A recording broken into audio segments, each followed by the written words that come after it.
Today we're counting down 5 reasons why deconstruction isn't a sin. It is actually the only way to make your faith truly your own. Have you ever felt like you're living in a rented house? You live there, you sleep there, but you can't paint the walls and you didn't choose the furniture. For a lot of us, that is exactly what our faith can feel like.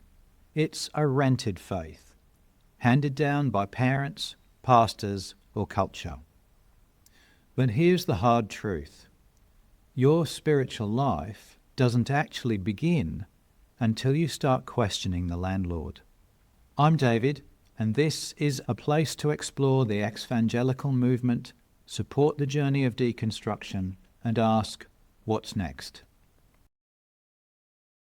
Number 5.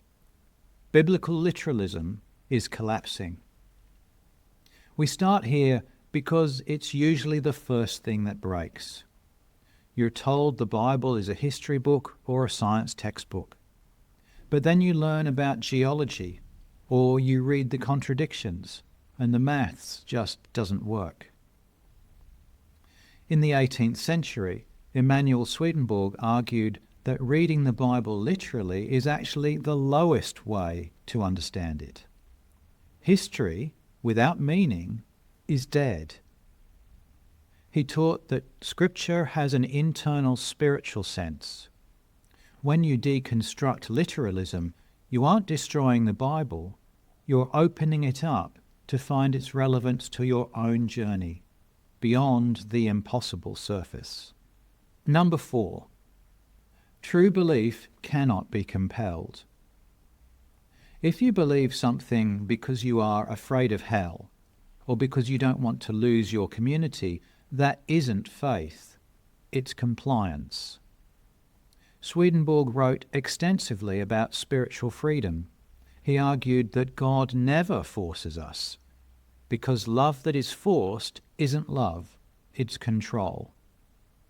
If your belief feels like a gun to your head, it's time to deconstruct the weapon. Number 3, faith alone doesn't work. Too many people have been taught that saying the magic words, accepting Jesus, was the golden ticket. But does that match reality? Does intellectually agreeing with a sentence change a human heart? Or is it just memorization?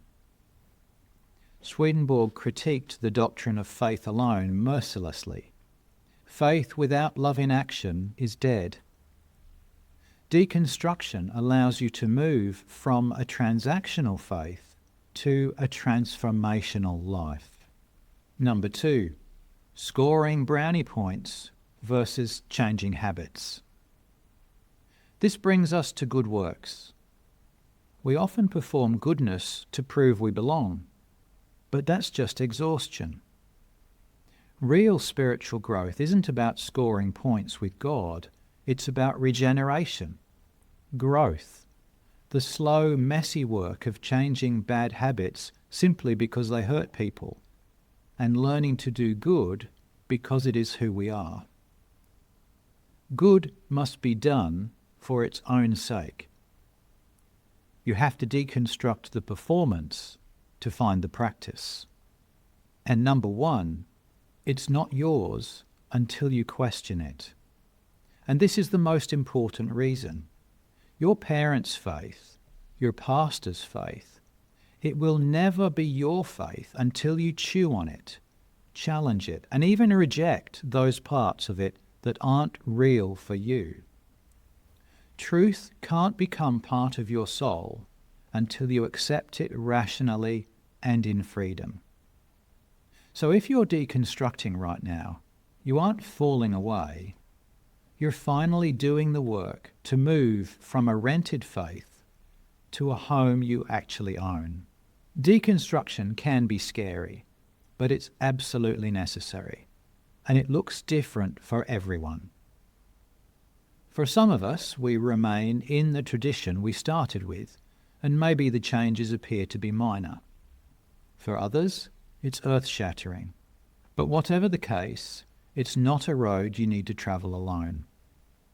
So if you're ready to stop renting and start building, subscribe. We're building something new here. Of the 5 signs we talked about today, which one was the first domino for you? Was it the cracks in literalism at number 5? Or that feeling of a rented faith at number 1? Let us know the number in the comments.